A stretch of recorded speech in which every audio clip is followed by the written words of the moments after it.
Hey, everybody, and welcome back to the channel. So, we often talk here on this channel about the benefits of stacking physical precious metals, right? To have a tangible asset in your hands, a defensive asset, something that is going to protect you, a method of saving wealth in a tangible asset. But another thing that we talk about, and today's focus is going to be on the economic benefits or the industrial applications of silver, but namely copper, in the years ahead, okay? With the move towards green energy, there are new industrial applications and use cases popping up for silver and copper. That's going to be the focus today. I have Max Porterfield, CEO of Callinex Mines Incorporated. He's going to talk to us about a lot of great things happening with Callinex and how his company has been preparing for what we're seeing today with commodities and green energy. A whole lot of that when we return.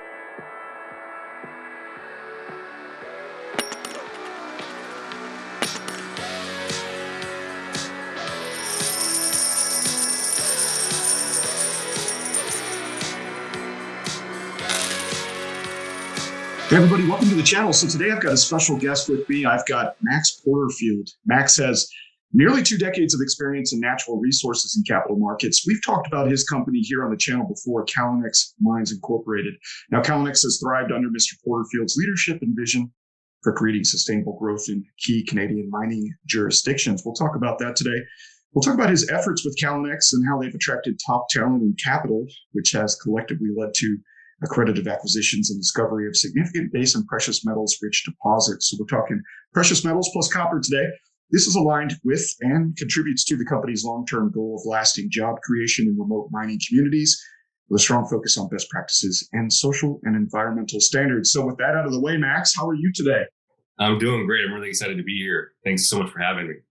Yes, same here. So I got a couple questions for you today. I know your time is valuable. So I'll just go ahead and cut straight to that. Namely, a lot of my viewers are interested in how metals and commodities perform in 2022 based on the inflationary data that we've seen beginning in 2021 with CPI. We saw in the 70s and the 80s a situation like this. Everyone talked about it, especially with its impact on our lives. I mean, here in Florida, where I'm at, you go to the grocery store, it's hard to find certain things that you want and everything's more expensive. But from a standpoint of commodities such as copper, silver, gold, and zinc, how did it feel to you, and what data and insights perhaps can you share with my audience today on what you're seeing as far as inflation's impact on those commodities? Well, certainly inflation's really picked up more recently. Obviously, the debt load and the printing in response to the pandemic, and obviously different people have different perceptions of this situation, how it was managed. But really, since the 1970s, when they debased the U.S. dollar from gold prices, it's been a free run for these politicians with no really checks and balances in terms of what they do and how they do it. It's good to see some restraint more recently on this infrastructure spending plan. In terms of on the commodities front, this is all going to be underpinned. I mean, you're seeing all-time highs in zinc prices and copper prices that come off that a bit here. But I think, again, we're in a secular bull market right now for the metals. And this is also due to a lack of investment in exploration for these metals over the past decade. In copper, for example, it takes 7 years from a discovery hole to going into production on average. So supply doesn't readily come online. And this comes at a time where, aside from all the inflation, they're also increasing demand from infrastructure spending, as well as a shift to electric vehicles away from oil and gas. In terms of, in general, the hydrocarbon is no longer acceptable in today's new world. So with that being said, inflation's hitting everywhere. All real assets are going to benefit. Real estate, obviously is doing great. Gold and silver had a nice run. It was, a pullback, but I think we're looking to leg up from where we're at. And then in the base metal space, it's been a nice ride, so to speak, with the movement in price action there. But again, this is all going to be also underpinned by supply side issues, which are very, very key. So the reason why you're having trouble getting some certain things is because the supply chain is being impacted. If you look at copper inventories, zinc inventories, they're at very critical lows, and supply just doesn't suddenly come online. So that's kind of my thoughts on that. I see. Okay. So were you forecasting an increase in supply then, years gone by, years ago, 2017, 2018. Did you see any of this on the table today? Yeah, no, this is something we've had a long-term viewpoint. I mean, I've been sitting here at Callinex with a long-term view on the base metal space in particular. I mean, they call Dr. Copper for a reason, because it's very, very critical to pretty much every aspect of way of life. Copper is utilized in. And again, as I mentioned earlier, there's been a lack of investment in the exploration for these type of deposits, copper and zinc deposits in particular. At the bottom of the zinc cycle, when zinc temporarily went to below 70 cents a pound, we were able to acquire some great zinc assets in Eastern Canada at that time in 2016, and rode that wave to zinc prices going to $1.60. The U.S.-Chinese trade war put a hamper on demand for base metals briefly because of global growth concerns on the trade wars and what the impact on growth that might have been. But again, we're now bounced back out of that. Zinc prices are up to $1.60 a pound today, where they were in 2018 before they collapsed, and copper prices are back over $4. So again, we focus in terms of my own profession and the organization that I run on this long-term trend, realizing that these discoveries are getting more and more challenging to make. If you look at the grades across the board, they're declining, whether it be gold mines, silver mines. A lot of these major discoveries are becoming fewer and far between. The average grade of a deposit is declining. And really, from our focus has always been to meet those needs in a sustainable way. And ultimately, that led to a discovery that we had last in 2020 that we've been expanding upon. But certainly, this has been a long-term trend. But to really ride these waves, you need to get in these things when they're not that exciting. And not rush up because you suddenly see a price action that facilitates exploration for an individual commodity.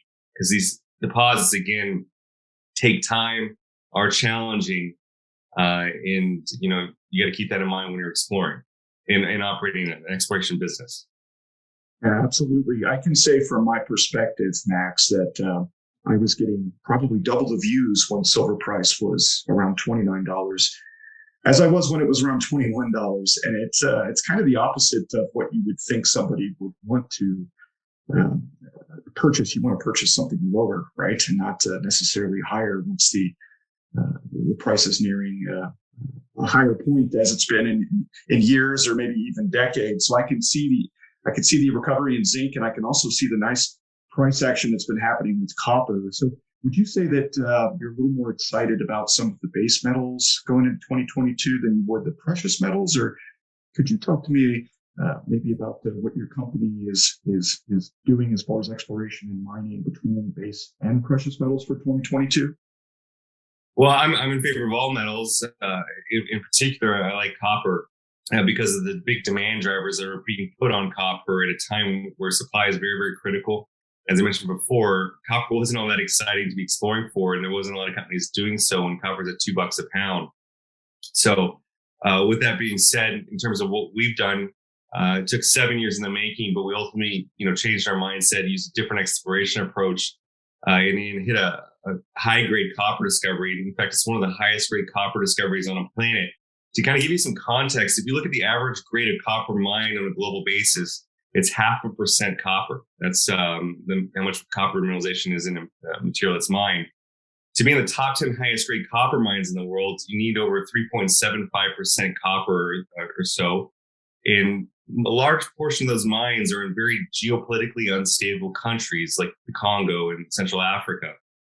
I see. With that being said, we've been at a keen focus on exploring for these polymetallic deposits, which are called VMS deposits, but they are a mix of copper, zinc, gold, and silver in Canada, in northern Manitoba, in an area that's had the pedigree for hosting some of the highest grade copper gold deposits in the world. So the Rainbow is what we hit in August of 2020, and we spent most of 2022 or all of 2021 expanding upon that discovery, delineating that resource at a really key time. And this is all occurring on the backdrop of this ESG shift that's taking place around the world. And so we benefit from clean, low-cost hydroelectric power. So as the world moves away from the hydrocarbon in these gas-powered vehicles, they're going to be more readily relying on metals. And so if you don't pump it out of the ground, you're going to have to mine it out of the ground or grow it. And in the electric vehicles case, you need the metals. And so we're looking to take advantage of that opportunity with that discovery in Canada and in a geopolitically safe nation with some of the highest grades on the planet for the deposit style. That's right, Max. Canada is definitely a mining favorable country, and I can see your comparison there between mining in a place such as Canada as compared to perhaps Central Africa or some of the places like that. Are you seeing higher grades? More than that 0.5% that you mentioned is kind of the standard. Yeah. So in terms of grades that we've announced to date, we're averaging over 4% copper. That's great. And then it also carries gold, silver, and zinc as byproducts, which is unique to VMS deposits, it's deposit style. In Flin Flon, Manitoba, where the area that we're exploring for is world renowned for having some of the highest grade copper, zinc deposits in the world, in particular the copper. And this isn't anything new for the camp. It's a 100-year production history. What we've done differently is we've gone into a mature mining camp, an area that's had a lot of exploration done on it, but we brought in a different mindset and a different tool set to make discoveries. And that's how we ultimately made the discovery of Rainbow, the name of the deposit that we're discussing. And it's a great story. It's an incredible opportunity. I'm so proud of what we've accomplished so far. But looking forward, I think this is really just the beginning for us. That's good to hear. And I've actually read up on Flin Flon and the Rainbow, and I'll have that information down below. For anyone that's interested, if you'd like to click any of the links once more, that'll be in the video description section. Max, you mentioned ESG. I myself am an investor in Tesla. I'm also an investor in uranium. But I'm curious, when it comes to ESG, are you seeing more benefits potentially with copper than, say, silver? Because you hear a lot on YouTube and other outlets about the industrial aspect of silver. But I'm curious to get your take on copper and how it's influencing ESG and those developments. Well, so copper in terms of ESG is very, very critical. I mean, again, copper is in everything pretty much electrical because of its conductive properties. It's what makes copper unique. And just like zinc is used for galvanization of steel, that's because of its physical rock properties and what it can do as a metal. And so with that being said, copper is absolutely critical from the construction of the electric vehicle itself to all of the charging stations. So with that being said, you're going to need copper, but copper is not so easily defined. And if you want to do it in an ESG friendly way, you have to take in consideration in terms of your supply source, right? Because the whole mindset is we're moving away from the hydrocarbon because of what it does from an environmental standpoint, right? And we want to clean up the world and make the world a better place for our generation and future generations to come. Well, to do so, you've got to be really kind of cognizant and aware of what is the supply source and how clean is that supply source. For example, if you're mining exceptionally low grades and grades that are declining of copper, as I mentioned, the average global grade of copper mined is 0.5% from these large open pit that are oftentimes are not hydroelectric powered. It's not clean power generation, and mining is an energy intensive business. So if you've got a mine that is low grade, so you've got to move a lot of material to get it there, 10 times the amount of material in some instances to process. And then the energy that you're using to process that material to refine it into a product is not clean, whether it's a coal-fired plant or maybe a diesel generated operation. Then you really have to call into questions, how clean is all this putting together? Is it really that clean? And how ESG friendly is that? Whereas in our situation, and while we're so focused on Manitoba in particular, is that the cleanest copper in the world will ultimately be the highest grade, where you're processing the least amount of material, and then doing so with a clean power source. And hydroelectric power is obviously a clean source of energy to power a potential mining operation. And then there's also a town there called Flin Flon, Manitoba, that I mentioned in close proximity, less than 30-minute drive. And there's processing facilities that have been there for 100 years because they've been mining there. Lack of feed. So there's an opportunity to do some good there and provide some throughput to existing infrastructure. So from an ESG standpoint, as the world moves away from the hydrocarbon, it puts more of a precedent on electric vehicles, as well as the world updates its infrastructure, which is a key policy point in multiple administrations now. That's going to be a big, big demand driver for copper, and clean copper is going to stand out above all. All right, so there you go. So with 4% yield, that's definitely clean. I can see how you're excited about that. Speaking of your company, Callinex Mines Incorporated, you had a big 2021, Max. Could you please explain the unique story behind the small mining town that really is turning you on, that you've mentioned already, and also the success and why this is a big catalyst for your existing shareholders, and also those listening that are interested in learning about Callinex Mines Incorporated for the first time?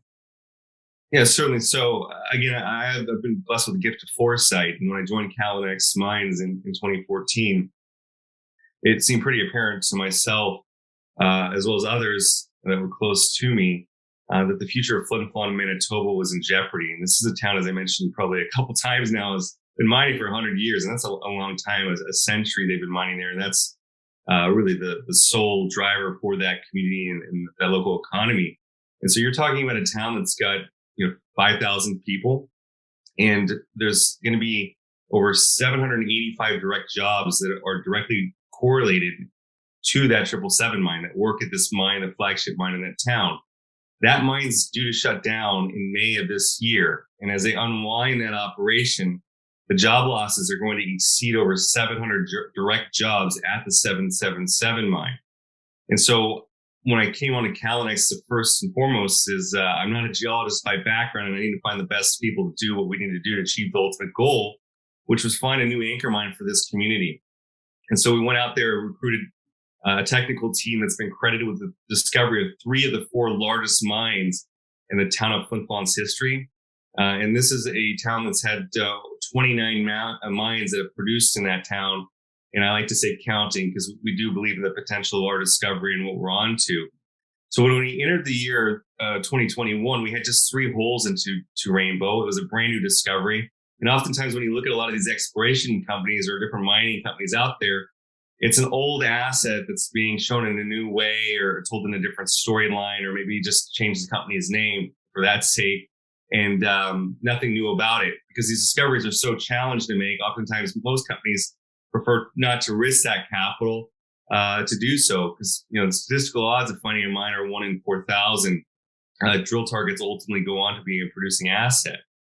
So with that being said, Rainbow, this past year, we've expanded it. And that's every hole in the Rainbow is a new hole into the deposit as we look to expand and grow the deposit size. That's how you delineate a resource, is by drilling it out. When we entered 2021, we had just 3 holes in the discovery. We made that discovery in August 2020. And ending 2021, we have over 70 holes into the discovery area. We've got a much stronger knowledge base, obviously, on how to vector additionally on that property. And we're very, very excited about some targets that we've been generating. We're looking to drill in the new year moving forward. But really, 2020 was the year of the discovery of Rainbow. 2021 has been the year of delineating Rainbow. And 2022 is going to be completing the delineation of Rainbow within the first kilometer of surface. And our eyes are also set on making a sister discovery as well on the property using our unique vectoring tool set and approach. Because if you look at exploration, on average, it's the 5th company that explores the same area of land that actually kind of cracks the nut, so to speak, and makes the discovery. And that's no different in Pine Bay's case, where we made the discovery of Rainbow outside of Flin Flon. And we're just really excited about it, and really, really excited to get back to work in the new year here. Thanks for sharing that, Max. Speaking of Pine Bay, are there any other projects that you'd like to summarize? Any other accomplishments outside of Flin Flon and the Rainbow? Yes, certainly. So in New Brunswick, we also have a significant zinc lead asset at Nash Creek in our Superjack projects. Again, Nash Creek is unique in that it's a flat-lying, near-surface, open-pittable resource that sits just off the provincial highway in proximity to rail, a deep water port, so it gives you access to market at a very, very key time for zinc. The U.S. government last year put zinc on a critical metal list. Just kind of shows you how key zinc is. I mean, it's the 4th most consumed metal in the world. We've got a significant zinc resource near surface out there.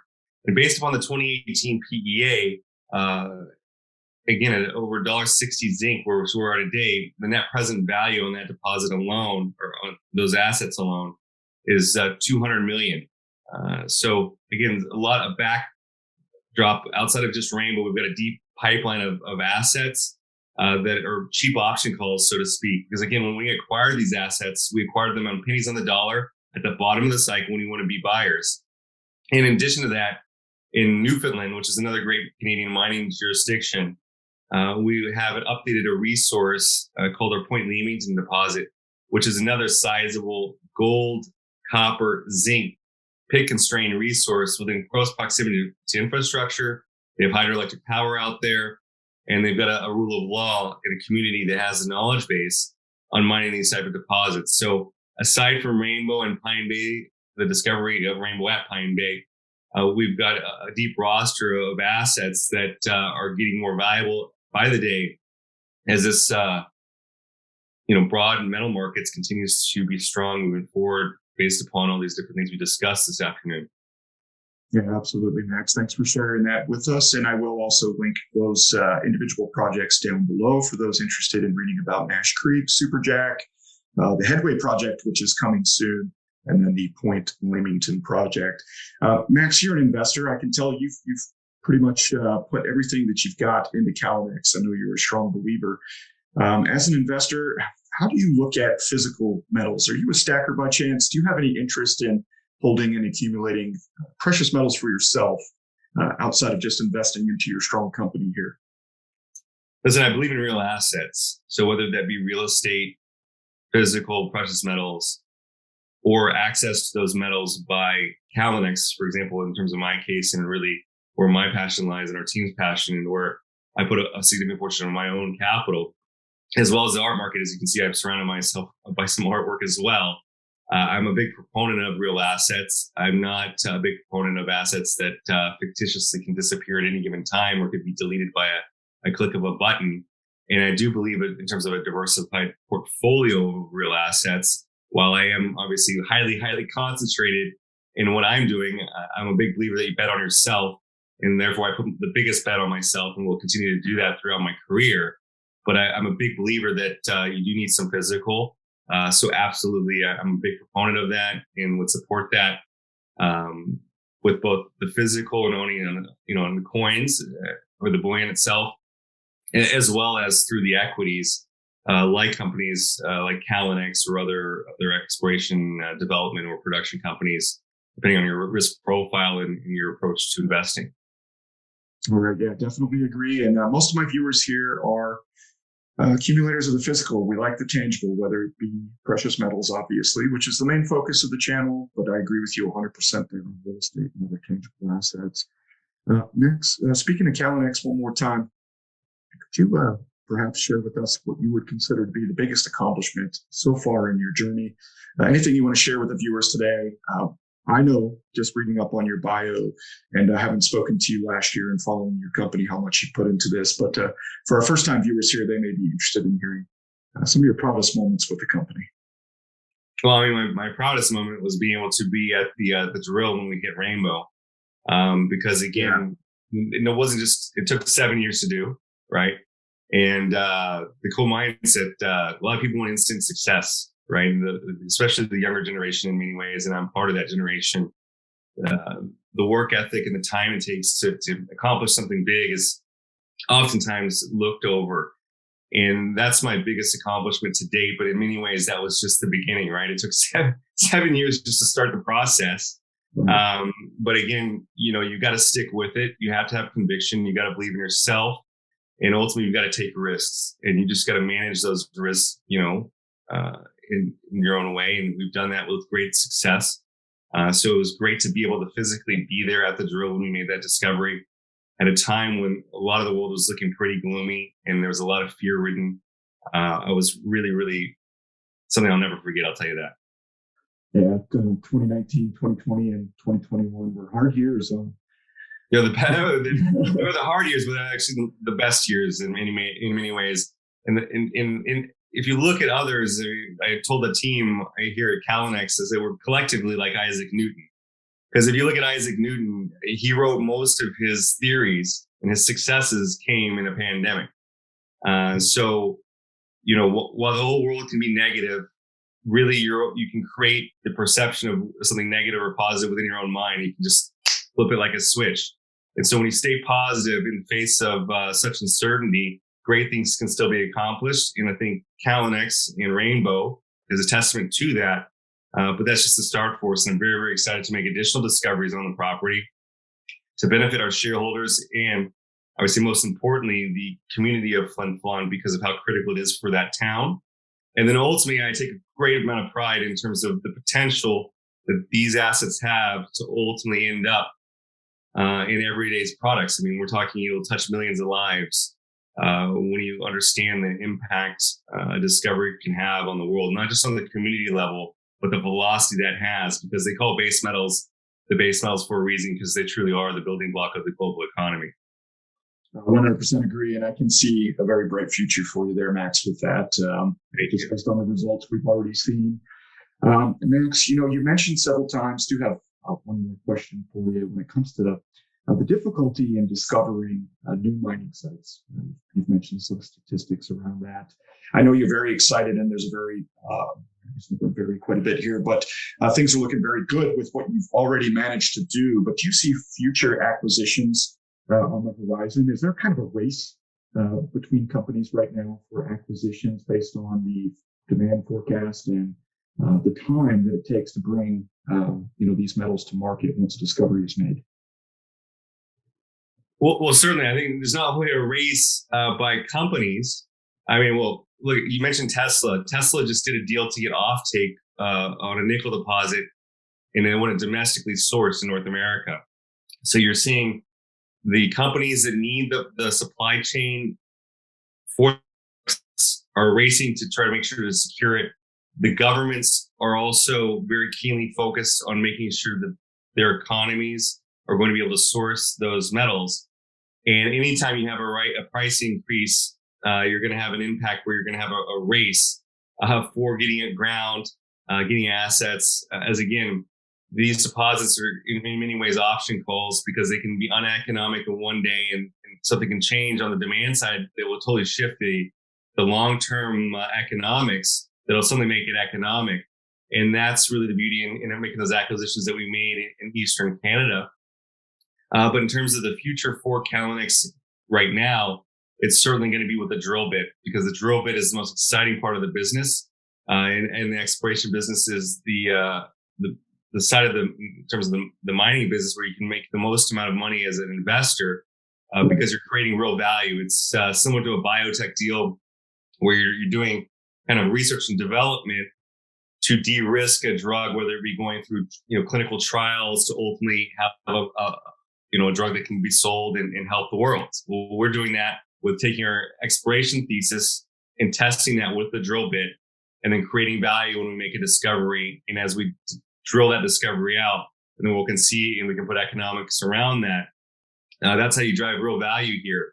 So for acquisitions, I'm a guy that likes to buy things on pennies on the dollar in bad markets. I don't see us being in a bad market anytime soon. But with that being said, our assets are going to be very, very strategic to many because they are located in this Canadian mining jurisdictions where you have all that infrastructure. And that infrastructure, when it starts sitting idle, becomes a big, big drain on companies. For example, in Flin Flon, the major that's operating the 777 mine, and they've got a long production history, and they're very good producers to that end. But they're going to have some substantial reclamation liabilities because once you stop producing, you have to reclaim that land. In this instance, that land's not been reclaimed in over 100 years. When I talk about liabilities, we're talking about liabilities over $300 million in reclamation that's going to go out over 100 years, or going out 100 years from now. So it's in the best interest for companies, whether they be mining companies, whether it be the electric vehicle producers that are looking to need supply chain sources, or governments that are going, from a macro perspective, making sure they're supplying and securing their sources of metals for their economies are going to be more and more critical, especially when they put in place government policies that really juice the demand for the metals, right? Because if you look at the catalytic converter, they got mandated to be put on every car to make sure there was each car met environmental standards. You go look at what that did for platinum prices, because every single catalytic converter needed a little bit of platinum in it. And that was a big, big demand driver on a very, very tight supply. And you're seeing the same thing on the base metals, aside from the inflation with the EV move, as well as the updating of infrastructure in North America, as well as the One Belt, One Road initiative that's being taking place in Asia, that's being spearheaded by China. It's, again, a mega trend and a great way to position yourselves in front of these big waves or mega trends. And certainly, I think the metals are here to shine based upon that. All right. So you've obviously got the benefit of inflation that is, raising commodities prices.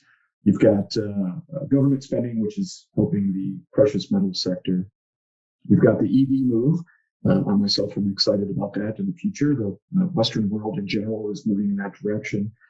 Have you seen a shift in demand then for North American sourced base metals with this latest supply chain crunch? You hear about the chips in the news, you hear about the computer chips, but can you talk to us briefly about what you've seen as far as the supply chain change throughout 2021 leading into 2022 with the crunch during the pandemic? Well, certainly. I mean, you're seeing it across the board. But I think the biggest telltale sign is when you start having companies going out like Tesla and securing offtake. You don't go and secure offtake if you're not concerned about supply. The U.S. government coming out and making zinc a strategic metal. This is the fourth most consumed metal in the world. You don't do that if you're not concerned about supply. And the real issue is that you need an incentive metal price to hire a certain metal price to incentivize exploration, right? Or you're not going to have a lot of exploration companies that are going to be able to recapitalize their company from the investor community, so they can go take on these very, very high risks to make these discoveries. All the while that these discoveries are very difficult to make, and the timelines associated with them are quite extensive. So you are seeing that. You can look at it in different small kind of news points. But it is a very, very real issue that's taking place. And I think it's an issue that's going to become more and more real by the day. And when the average investor picks up on it, it's going to be a significant move because, oftentimes they're a bit late to the game here. I see. Just one more question. Is China purchasing, base metals such as copper and zinc from foreign countries, or are they mostly doing their mining domestically? No, the Chinese have been big buyers around the world. The Chinese will basically go where the Western world doesn't feel that they can for ethical reasons, we'll call it, or moral reasons. In Africa, Central Africa, the Chinese have largely stayed away. So the Chinese have not stayed away while the North Americans have stayed away, with few exceptions, of course. The Chinese have also been big buyers of some deposits in Canada. But I do think and do see on the other side of that, the Five Eyes, so to speak, the US, Canada, the UK, New Zealand, and Australia are also making a conscious effort to go out there and make sure that their economies have the supplies of metals necessary to facilitate their growth and those growth metrics. And they're doing so in different ways, but one of the ways I've seen is that they've gone out and really backstop some of the debt financing at much, much lower interest rates than the public sector would have ever provided to them. And they're doing so with a big push to support their ESG mandates that they put forth, as well as to ensure supply for their economies. So it's very, very strategic what's going on to that end. But it's actually positive to see. So yes, the Chinese are very aggressive. They're very astute investors. They know exactly what they're doing and for good reason. And you've got to commend them as they look out for their own people. But the same is also being done on the behalf of the average North American in more ways than one. I see. Okay. So you mentioned that the United States had declared zinc as strategic metal. So I was Curious to know whether or not some of the big global competitors, when it comes to economies, we're doing the same thing. I also know there's a lot of natural resources down in Australia that China's interested in. So, more from my curiosity and the curiosities of some of my viewers as far as what acquisitions that nation may be making. Well, and again, kind of going back to it, that's why I'm a big proponent, and obviously I'm biased in that sense. I run the company, but North American assets in general, I think they're going to be actually very, very strategic as we move forward into the future. And if you're able to put yourself and position yourself ahead of that to take advantage of that opportunity, I think we can do very, very well for ourselves. And that's what we're on to. And that's what we've been doing for the past 7 years since I showed up here at Callinex, is a keen focus on North American assets in proximity to these infrastructures. Because if you look, one of the biggest hurdles to making a deposit economic is how remote some of these deposits can be. Right. Because if you have a deposit that's very remote, your exploration costs are going to be much higher because you've got to facilitate a camp out there in the field. You've got to move all the people out there. You've got to move all the fuel out there. You've got to fly helicopters, and those are quite expensive on an hourly basis to operate. So aside from the exploration costs, your development costs are multiples of that. Sometimes you have capex numbers in the billions of dollars, whereas based on our PEA that we did in New Brunswick in 2018, they put that in. It's forecasted to be $168 million capex, right? And that's putting an own mill on site and having a central processing facility, and not leveraging off existing infrastructure.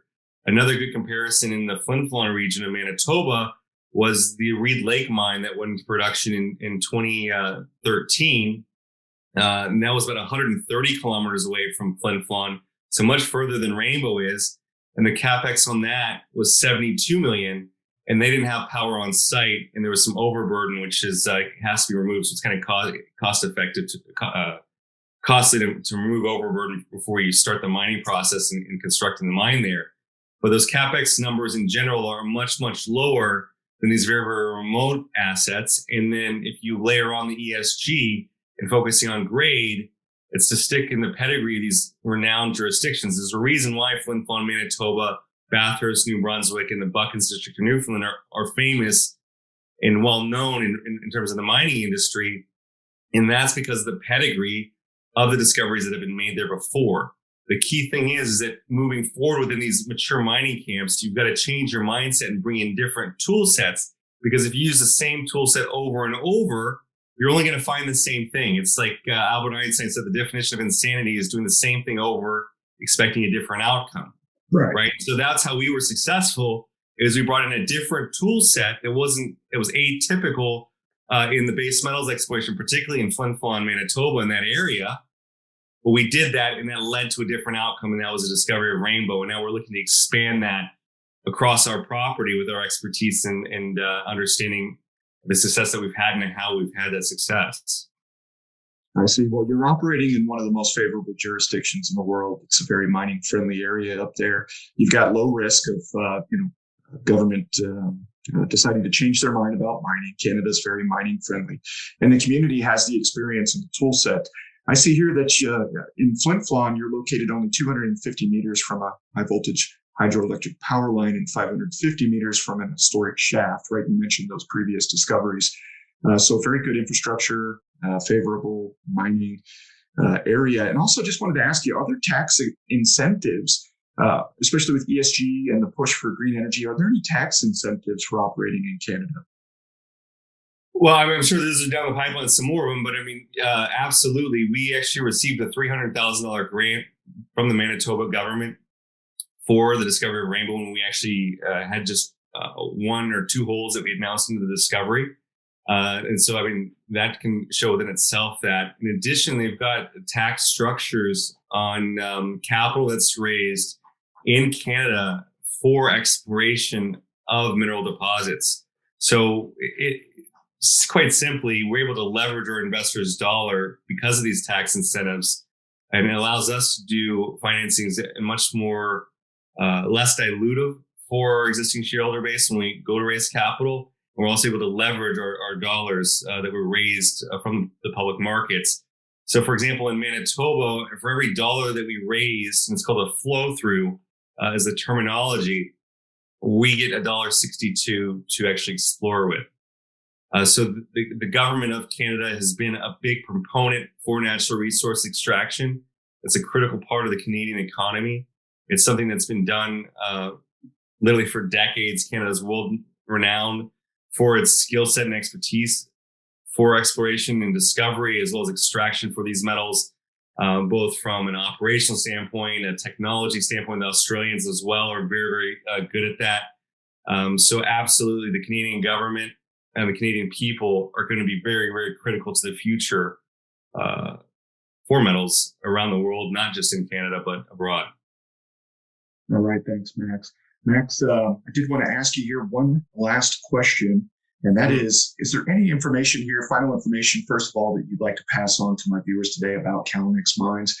And then also, I have, your website. I have some latest news release links, which I'll host down in the video description section. But is there a place or a way that my viewers can stay informed with the developments of Rainbow and everything else going on with Callinex Mines? What's your recommendation there?